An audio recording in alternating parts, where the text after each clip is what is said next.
Honesty is not always the best policy when you are giving advice to a friend. You never want to lie, but there are many versions of what is honest. Your job is not to change your friend. Good advice is about hearing the other person. We're talking about the advice that's given between friends when we're just trying to sort out the muck of our life. One of the most common non-advice questions that I get as Hello Hayes, as an advice columnist, is how do you get good at giving advice? How do I become a better advice giver? And it's something that I've been thinking a lot about. And in my own experience, I don't know if I ever really learned how to give good advice. I think there's definitely like a nature-nurture part of this conversation. The advice you give is influenced by your life experience, by the sorts of people that have helped you navigate your own challenges, by conversations you've had, whether you are like where you lean on the empath scale. There's all sorts of things that contribute to a person who we deem as giving good advice. And of course, good advice is also very subjective. But this question has come up a lot from all of you. Like, how do I get better at giving advice to people? And I really love this question because I think at the heart of it is, how do I be a better friend? How do I be somebody others can count on? How do I be for others what so many people have been for me? So I wanted to put together this episode, and we can consider it like, part of me is so resistant to like putting grand titles on things because, I like really value growth, and I worry sometimes by like calling something a definitive guide, it cuts us off from growth. With that caveat in mind, this episode is the Hello Hayes Guide to Giving Advice. I've sat down and I've thought about some of the overarching principles that define what I think makes good advice, as well as some like in the moment tools that I think will help you when you are actually sitting with your friends, sitting with your loved ones, and you're faced with that moment of like, how can I show up for them? So first I'm going to share some like overarching ideas about advice that I think can influence the way that you give it, that are really important to me. And then we'll get into the nitty-gritty, like in the moment tools. So the first overarching idea is that good advice is not a prescription, it's a feeling. Most of the time, when people are asking you what they should do, or when you feel pressure to tell someone what to do, what really matters is how you make them feel. Right? There's that saying, like, people don't remember what you say, they remember how you made them feel. Sometimes we remember words, right? But really, people want, even when they don't know it, like people at the heart of asking for advice is wanting to feel safe, wanting to feel comforted, wanting to feel understood. It's about a feeling. If we wanted to break down the word feeling into like other synonyms of what I think advice is, I think that good advice is a conversation. I think it is a map, right? Through that conversation, you're providing the person that you're talking with a map for how they can proceed in this complicated area, in this sticky situation that they found themselves in. That's your role, to help them find that map through listening and through conversation. It's not to give them like a 6-day regimen that'll help them find some solution that you have deemed the best one for them. It's not a prescription, at least in the type of advice that we're talking about. Like, yes, sometimes you need advice about how to file your taxes, and that is a prescription, right? Like that is a step-by-step process. Sometimes the advice you need is a dire situation. You do need to be given explicit steps. That's not what we're talking about here today. Today, we're talking about the advice that's given between friends when we're just trying to sort out the muck of our life. I think that mentality of advice is not a prescription, but a feeling is also really important to remember. It helps you as the person giving advice remember what your job is, because sometimes the pressure to feel like you need to provide a perfect prescription or like you need to be qualified to say X, Y, and Z, that can feel very limiting, and it can feel very limiting. What you are responsible for as a friend in a conversation with someone else is to make them feel a certain way. And there's so many different positive feelings that you can make someone feel when they're coming to you. And it's just, I find that that's a really important thing to remember. Advice is not a prescription, it's a feeling. The second overarching idea that I think makes good advice is that good advice, your version of giving good advice, is going to be true to you. It's going to draw on your personal strengths. So when you're giving advice, I don't want you to be comparing yourself to somebody in your life who gives good advice necessarily, or comparing yourself to the way that you see me give advice on my podcast or on social media or wherever.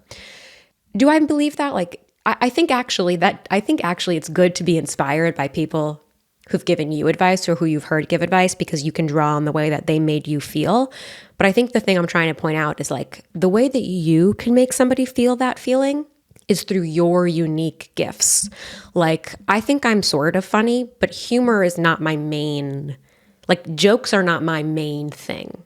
Though actually, I do think that I draw on humor and levity in my conversations with friends when I'm giving them advice or when I'm showing up for them. I do think, to toot my own horn, I think I do have good comedic timing amid serious stuff. But you want to be true to you. And that involves trusting yourself, trusting your instincts, knowing what makes you a good friend. The best advice is going to be something that only you can give.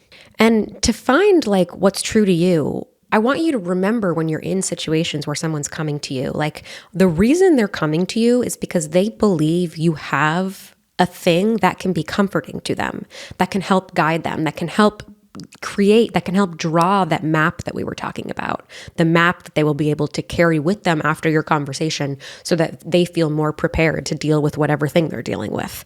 They came to you for a reason, so I want you to have trust that you're prepared for this. They chose you. They chose you because of ways you've made them feel before. So just be yourself. Sometimes I think when someone comes to us for advice and we don't know what to do, I certainly do this. I go into panic mode of what's the perfect thing to say? I don't know exactly what they should do. That isn't your job. Remember, you're not there to prescribe something. They're not coming to you necessarily for your expertise. They're coming to you for the way you make them feel. So just try to focus on the best thing that I can do in this situation right now is just be myself. And be the friend that I am to this person. Be the person I know I am.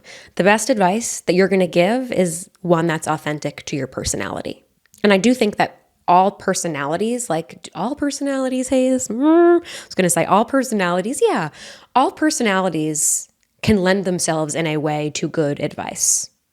If you're watching this, you can sort of see me my brain going back and forth. Is that true? I do think that's true. Again, I think some people are more maybe naturally in tune, are more empathic, are more sensitive. So then the type of advice they will be able to provide and the type of feeling they'll be able to provide is more of that note. But I think that a wide range of personalities can give good advice. Maybe I'll come back to that later. This next one is the tough one. This next overarching idea is that the best advice recognizes that it's not about you or I, but it's about the person that we're talking to. The best advice is free of ego, or as free of ego as we can ever be. And it interferes, the best advice stops ourselves from projecting our feelings or our experience onto the person we're talking to. Absolutely, yes, our experiences do shape the way we see the world and the types of advice we give. But man, it can be really hard when someone's talking to us and they say something that reminds us a little bit of a situation or a feeling, or sometimes the connections aren't even that obvious, but they say something and it sends us into fight or flight, perhaps. It sends us into we're no longer listening to their story, and instead we're just thinking about what we should have done in our situation. And that is not a good way to begin giving advice, because good advice is about hearing the other person. And I think that the best advice enters the conversation knowing, okay, this isn't about me. This is not about me. I understand that what is best for me might not be best for them. And my goal here is to help this person figure out what's best for them. It is not to project my experience. And I think that can get real murky. I've definitely been in that position where someone's telling me something in real life and I have a strong reaction to it because I think I know best. But when I think I know best, it's usually because I know what's best for me and I'm forgetting that they are their own person. Now, sometimes you might be right? But trying to be right and trying to prove that you're right, prove a point, is never going to give somebody the feeling that they're looking for and that they need in an advice-giving friendship, in that type of relationship. I think that projection is like one of the biggest things getting in the way of advice as an art form. It stops us because once we start projecting, we stop listening. And you cannot give good advice and be there for someone if you've stopped listening to them. If instead you're just replaying your own story on repeat. That leads well into the next idea, which is like the best advice knows that you never need to give advice. You can always gracefully opt out of the situation and take a back seat.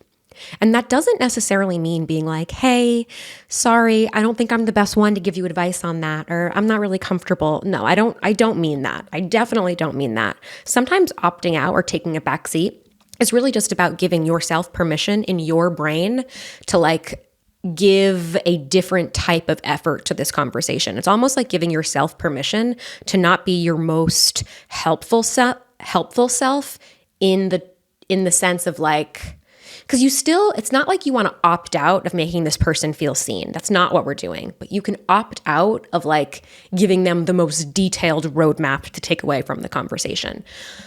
You can always resort to asking them more questions, which is one of the skills that we'll like get into in a little bit. But just remember, just because somebody wants your advice does not mean that you need to give it. Now, in friendship, like I do think that we show up for friends when they need us, but you can always show up in the way that you are available to show up. You don't always need to show up in the exact way that they think they want you to, if that makes sense. Because like at the end of the day, people don't always know what they want.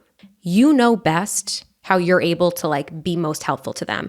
And if you're in a shitty mood and like all you're going to do is project, or if they start to get into territory where you know that like I'm not going to say the right thing here, the best way for you to help them is to actually opt out in your mind. Be like, you know what, I can feel myself getting heated. I'm not going to weigh in on that, but I can say things like, that must be really hard. I know that this has been really hard for you. What are you thinking about doing about it? Like you can start to go into more question mode rather than problem solving mode if you don't feel prepared for that. The next big idea is that good advice recognizes that honesty is a spectrum. Honesty is not always the best policy when you are giving advice to a friend, when you are being there for a friend. Honesty, you never want to lie, but there are many versions of what is honest. Like if we think of it almost like a Richter scale of honesty, you as the friend, and this is why, again, I say it's an art form. It's about learning which levers to pull. It's not helpful for you to bring a level of directness to a conversation with someone if they're not ready for that. I think a good advice giver is able to feel out a conversation and sense what their friend needs. And sometimes we sense it by dipping our toes in the water, seeing how they react to things. But like, it's not about bringing 150% of our honest opinion. Now, maybe if your personality is that way and your friend's coming to you and they're saying that, then sure, that's what you bring. If we're going back to the rule of like the best advice is going to be true to you. If that's your core strength and if that's what your friends value in you, then ignore what I'm saying. But just generally broadly, I think that the people who make others who leave a really big impact on others know how to wield honesty. And I don't mean that in a manipulative way. I don't mean that. I'm not suggesting that you lie. But like, what's an example? Like if a friend is coming to you and they're complaining about one of their other friends, and they've been complaining about this friend to you for a while, and like you've got your own opinions about this friend. You think this friend is a little manipulative, maybe you wish that your friend would just stop hanging out with them because they seem to be miserable all the time. However, they have a long history, these two people, and your friend isn't ready to just drop them yet. Instead, what they need are skills to be able to deal with this person better and how to not take things so personally. Your true opinion might be, hey, Sarah's a piece of shit. And every time you hang out with Sarah, like you fucking feel terrible. And I don't really want to hear about it anymore. And I think that you should just not be friends with her. That might be like your true honest opinion. But saying that when your friend is nowhere near ready to end this friendship with Sarah, and maybe that isn't actually the right thing. We don't know what's going on with Sarah. Maybe the other girl is going through something. And again, like you're only hearing the story from your friend. And Sometimes if we bring full honesty, what we actually are doing is bringing our full reaction. We're being very reactive. We're going deep in reactive mode to one version of the story. And again, that's not what good advice is. Not reactive. It is it's like a long-term process of talking with someone and trying to help them make the best choice. So I think like you could say in that situation, if you weren't bringing like the full strength of your honest reactive opinion, you might say, I've noticed that the last few times you hang out with Sarah, we have this conversation where you feel bad. What do you think that's about? What's going on with Sarah? Do you think Sarah would be surprised to hear this? Asking questions instead of just giving like the full strength of your opinion, which might do more harm than good. So honesty is a spectrum. That's one of the things that makes good advice. And then the last overarching idea for now, in the Hello Hayes Guide to Giving Better Advice is that you are not responsible for your friend's behavior or feelings. That's right. A good advice giver knows that they are not responsible for their friend's behavior or their feelings. I think that's really important because nobody wants... There's so much that can go wrong when you give advice from a place of like savior or like I'm doing you a favor. There's that sort of cynical lens, which I do think some advice givers embody that. Like I'm here to help you and like you need to listen to what I say or else. But then there's also a suffocating pressure that can come sometimes when we think that by giving that we are responsible for our friends and you feel the weight of their feelings and you just want them to listen to you and you just want to help them so that they can stop being so upset or that they can XYZ.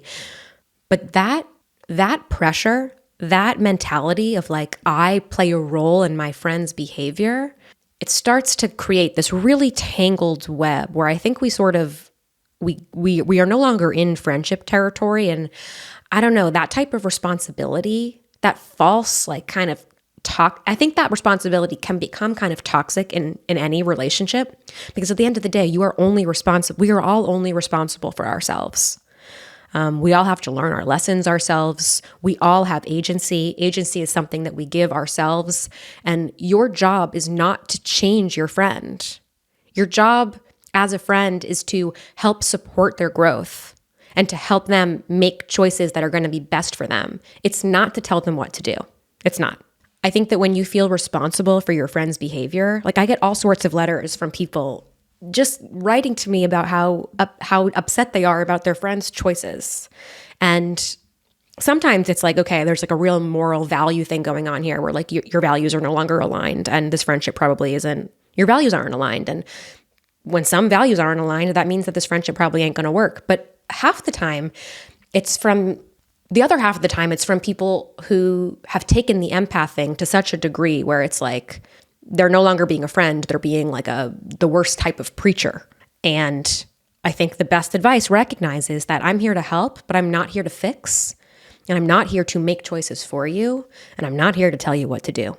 That's exhausting. That becomes exhausting for everybody involved, the advice giver and the person receiving it.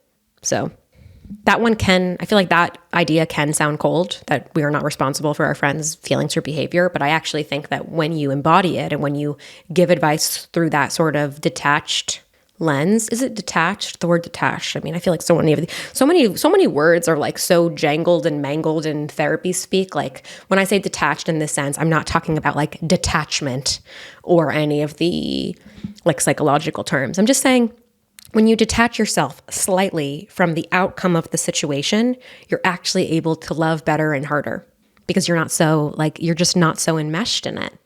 Okay, so those were the overarching ideas that I think make good advice and make a good advice giver. But now I want to get into some in the moment skills that you can lean on when you are in conversation with somebody. So these are designed for like when you're actually talking to someone or you're texting with them or whatever. Hopefully when you've been listening, you're like, oh, Hayes does some of these things in her column. I definitely try to. I will pull on other like storytelling levers that I wouldn't use in real life with someone because I'm telling stories, right? Like advice column as an art through my work is different than advice giving in person. But I definitely try to do these. So in the moment ideas, I'm just pulling up my notes. Okay. So the first one, and this might seem This might seem obvious to some, but I think it's so important when you're in conversation with someone, and if you're not sure what they want, if they're starting to talk about something emotional and you're like, is this advice time? Is this what? Ask. Always ask. Before you start speaking, or even before they start, say, okay, is this like, do you want my advice? Do you want to problem solve? Do you just want to vent? Always ask. People ask me that all the time, and I always appreciate it. I've never thought that was weird.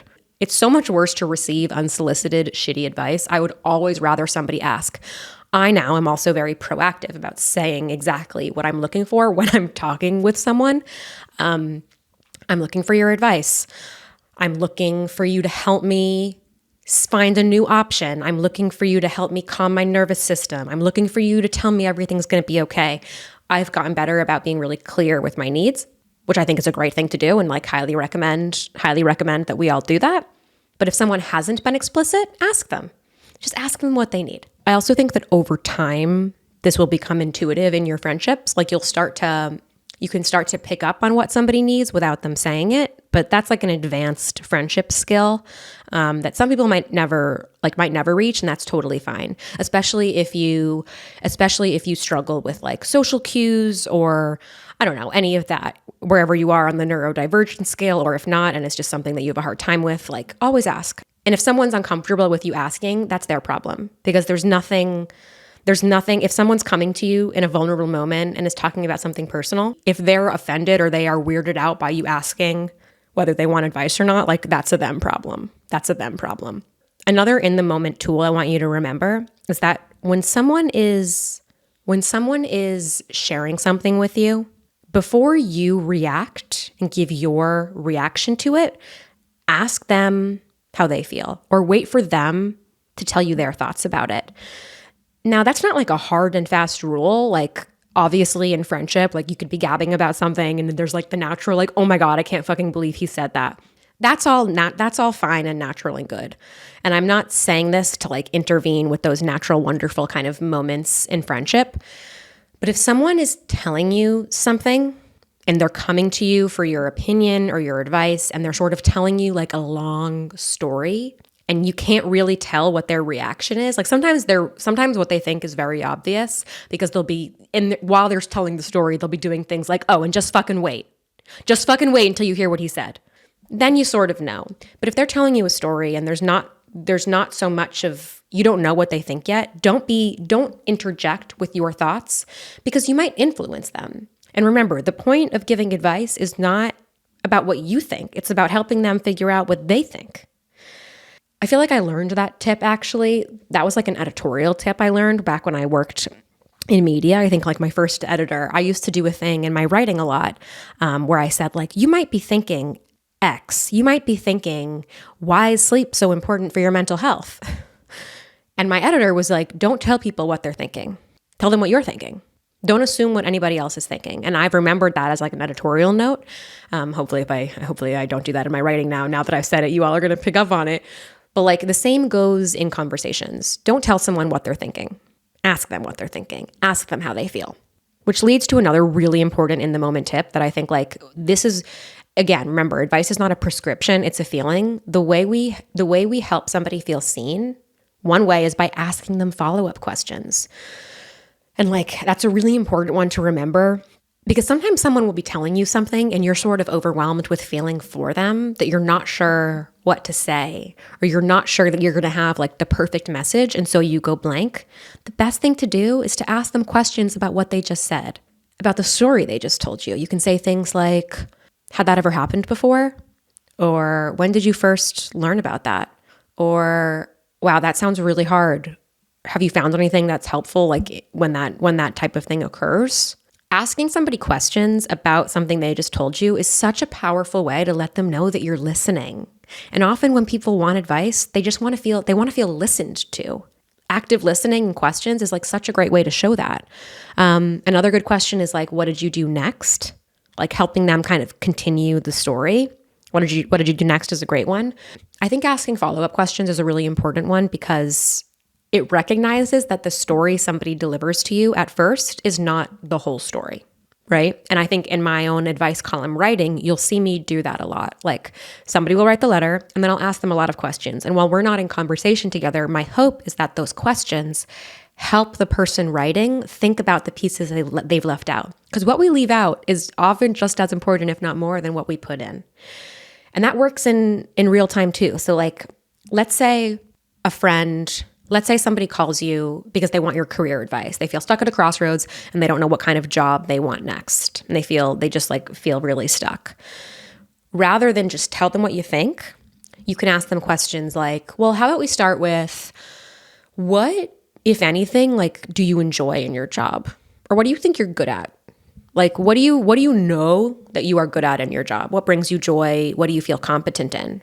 And then listen. Okay, that's good. What about, like, what are some of the things that you just really dislike? And then ask them that. And then you can repeat back to them what you heard. Okay, so what I'm hearing is that you feel really strong in this area. And like, this is the kind of stuff that you want to do less of. Is that right?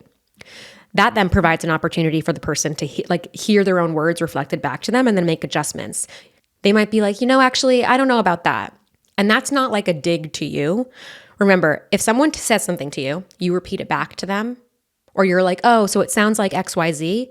And if they say, no, not really, don't take that personally. That's not a sign necessarily that you misunderstood them. You're actually helping them better understand themselves. That's a good thing. What I want you to know is that questions really are your best friend when it comes to giving good advice. The next tool I want you to remember is that good advice, and maybe this is more of an overarching idea, but like good advice is about helping someone snap out of binary thinking. Oftentimes when we feel stuck, it's because we think there's only two options. We only see two options and we think that one is going to be right and one is going to be wrong, and we better fucking choose the right one. But life is so much broader. Like the reality is so much broader than that. There's always more than two choices. And I think that a role as a friend is to help our friends see option C. And if someone's coming to you then and they've presented to you two options, one thing you can do in the moment is point out an option C that you can notice from your bird's eye view, from the benefit of not being emotionally involved and responsible. From there, like that's part of why not feeling responsible for their behavior and feelings is also so important, because we're able to see things then because we're not so enmeshed in it. Point out an option C. I love that. I love that phrase. Somebody actually, oh my gosh, like some point last year when I was having a really hard time personally, and like I was having a little bit of a hard time on the internet, or like this person, this person in our community. I never know what to like refer to people as. Like fan doesn't feel great. Even the word hazelnut, like I love the word hazelnut, but I feel strange sometimes using it myself. It feels almost like, I don't know, something about it doesn't feel quite authentic, or like you guys are so much more like you're my audience, like you're my readers, you're my listeners, like there's not really a word. I never know what word to use. I really would love to find a word though, because it's so fucking awkward when I'm like someone in the Hello Haze and then I just go blank. So if you have any thoughts on that, let me know. But a reader, listener, viewer of Hello Haze, I guess had seen some videos about me, or had seen some things circulating about me on the internet that were maybe not very nice. And this person sent me a letter that I didn't respond to actually, that I will, and I have been meaning to, but it touched me in a way that like this person wrote me the most beautiful, meaningful letter that I will need to publish and share at some point one day, but I've been saving for a special thing because that's how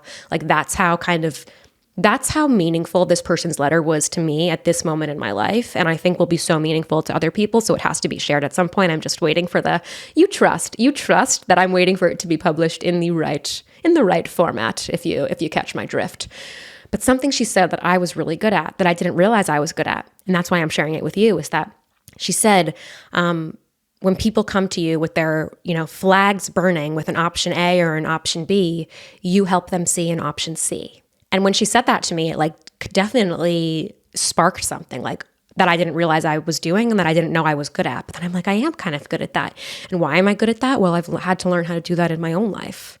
And I bet all of you have learned how to do that in some ways in your own life too. And that's something that you can do for your friends when they come to you and they feel stuck between two choices. They're never stuck. There's always more. There's always more. And similarly, something that good advice givers do is help people play out what those scenarios will be. Sometimes like I think Tim Ferriss has a great thing about like fear setting where you play out. This would be a great, I'm not going to go too deep into this because I don't know it by heart and I don't feel like looking it up right now.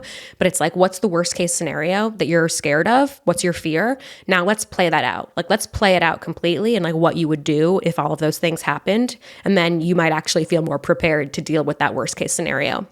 Kind of similarly, but maybe on the more positive side, like a good advice giver will help their friends play out all of the scenarios so we can see the consequences, so we can see the potential outcomes, because that can feel very overwhelming to do by yourself. And something that we do as friends when we're providing that good advice feeling is making someone feel less alone. And that task of imagining the options can feel daunting and just fucking huge. So it's a really good one to sit with somebody and help them do.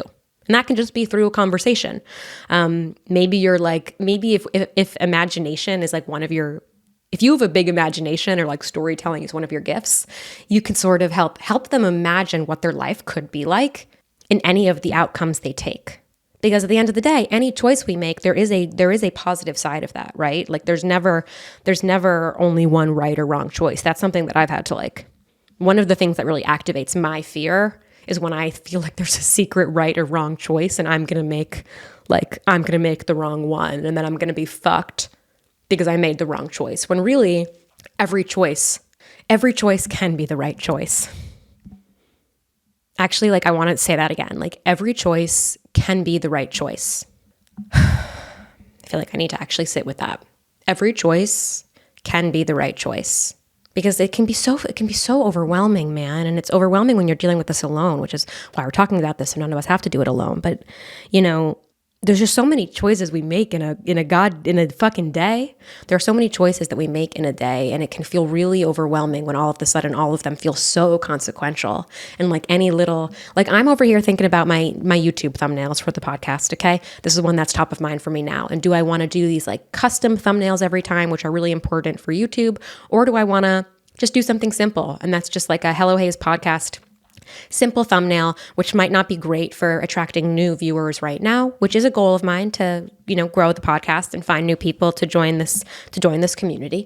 But it is maybe good for long term, right? Like it's good for long-term brand equity. And I don't know, that choice has been very top of mind for me today. And I feel kind of plagued by it. Like I feel there's a right choice and a wrong choice, and I better make the right one. But that's me already like starting to go into some of that fear thinking that I was talking about in the podcast episode a couple weeks ago about failure and fear and all of that. So how did we get there? I have absolutely no idea, but I guess this is me trying to be that person. I guess this is me trying to be the person. We're talking about how to give better advice. I'm like, what would I say to me? And that's what I'd say to me. Every right choice can be, what did I say? Every choice can be the right choice. Yep. All right, 2 more, and they're very similar.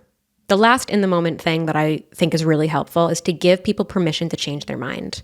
I think one of the ways that I felt most safe with people is when they allow me to change my mind. Changing our mind does not make you a hypocrite. It doesn't make you any of the bad words that we've associated with like a person who changes their mind. Like the goal is that we should be changing our mind about things. We should be growing. And when we're in the heat of an emotional decision or something in life, like it would be so toxic. It would be so terrible if we felt like everything we ever felt, we had to follow through. Like feelings, we should not be only acting on feelings ever. And sometimes our feelings can make us think we should do a certain thing. And it's really important to surround yourself with people who give you space to change your mind. And you can be that friend for someone. And of course, like you can ask them questions to make sure that that they're thinking about this from all angles, and that when they do decide to make a choice, to make a decision, they're doing it from a place of strength and not fear. They're doing it from a place of like calm, cool, collected, and not panic. But you can remind someone that they're allowed to change their mind. You can help double check. You can put up checks and balances to make sure they're not doing something just because they said they were going to, or because they thought that they should when they had that meltdown last week. I don't mean to say that like we should encourage people not to follow through on their word, but I don't think that like, that's a whole other can of worms, but like sometimes our word is the most important and sometimes it's not. And maybe as a friend, like that's something you can help your friend talk through. Is this one of those times where our word really matters and we have a responsibility and we got to see it through? or who gives a fuck that you gave it your word? It's time for you to make this change. You as a friend can help somebody navigate that. The last in the moment tip is inspired by an interaction I had with a friend recently. And that's to give someone permission not to do the thing that they actually are ready to do. And this one I think is best illustrated by an example. So a dear friend of mine was ready to quit their job, and they had a new job offer coming in. And they had been in this job for a long time, and they knew they were ready for a job, and the job interview process had been going so well, and like all signs pointed to this being a really good thing all across the board for their career. The new opportunity checked a lot of boxes. But this friend has some anxiety, and the anxiety has gotten worse, and they're now in the process of like learning how to better manage this anxiety. Just before the job offer came, they had like a real kind of plummet in their mental health, and were really, really worried about, like really were sick with anxiety. It was impacting every aspect of their life about what they should do. And we were talking, we had many, many calls about it. And we were walking one day, and, the friend, they were crying, and I think we had maybe like a minute and a half of silence on the phone, which is always okay. I'm laughing because like there's sometimes that awkward like long when you don't live near someone and you're talking and like there's that phone silence. It's like, are you still there? And I think there definitely was a little bit of like me checking the phone to make sure they were still there. But at some point I was like, I want you to know that you do not have to take this job. And I said, when I tell you that you don't have to take this job, how does that make you feel? And you could sort of hear them like they're breathing kind of slow, and then they said relieved. And because they were so back and forth, like really, really like melting, suffocating under this pressure of like, am I going to ruin everything by not taking this job? And like, I felt in my bones that in that moment, they needed to know that they were going to be okay no matter what. They did not need to do this. And guess what? Like from that place of you don't need to do anything, you don't need to do this, they found a place of calm and they took the job. And like, it's going really fucking great. But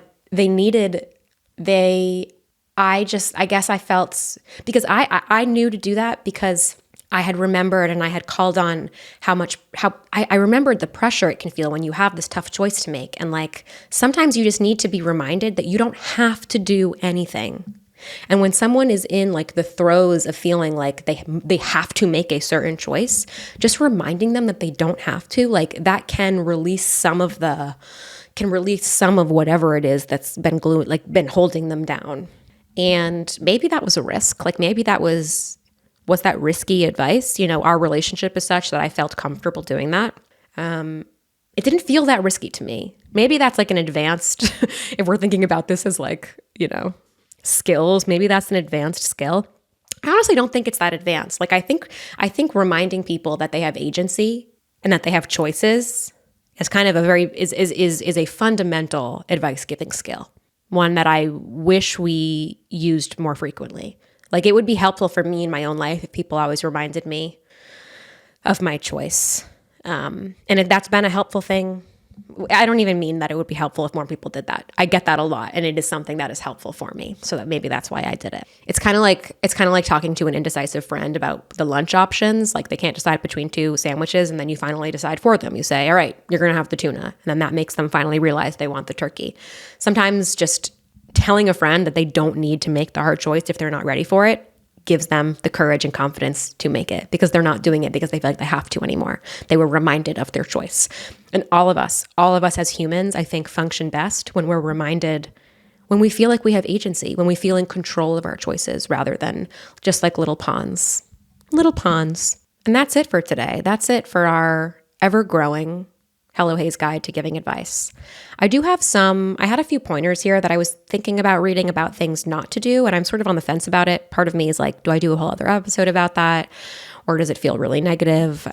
It might be a little negative. I don't know where I stand on the negative thing. But I think that a lot of these things to do kind of cross out the stuff not to do. But we'll see. If you guys are interested in that, let me know, and maybe I'll think about how to build out a full episode on that. But I'm so glad this was fun.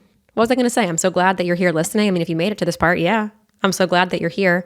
Thank you for being a listener. Thank you for being a part of this community that we will determine a word for. I'll be back next week. We are officially back with weekly podcast episodes, which is really exciting. I'm feeling really good and excited about all of this. Thanks to everybody for all your ongoing support, and make sure to follow the pod. One thing I learned is that if you take longer than a 6-week break from recording, the streaming platforms will automatically remove you from automatic downloads, which I didn't know that. And maybe that would have gotten me to make the longer than 6-week break slightly shorter. But all that's to say, if you are somebody who listens to this podcast instead of watches it on YouTube and you want to get notified when new episodes come out, you might need to refollow or resubscribe on your podcast streaming platform. So just quick little heads up about that. All right. Make sure to follow the pod. I just fucking said that. Don't repeat yourself. You know where to find me. I'm on Instagram. I'm in all the places. But I'll see you next week, most importantly. I love you. I appreciate you. And I'll talk to you soon.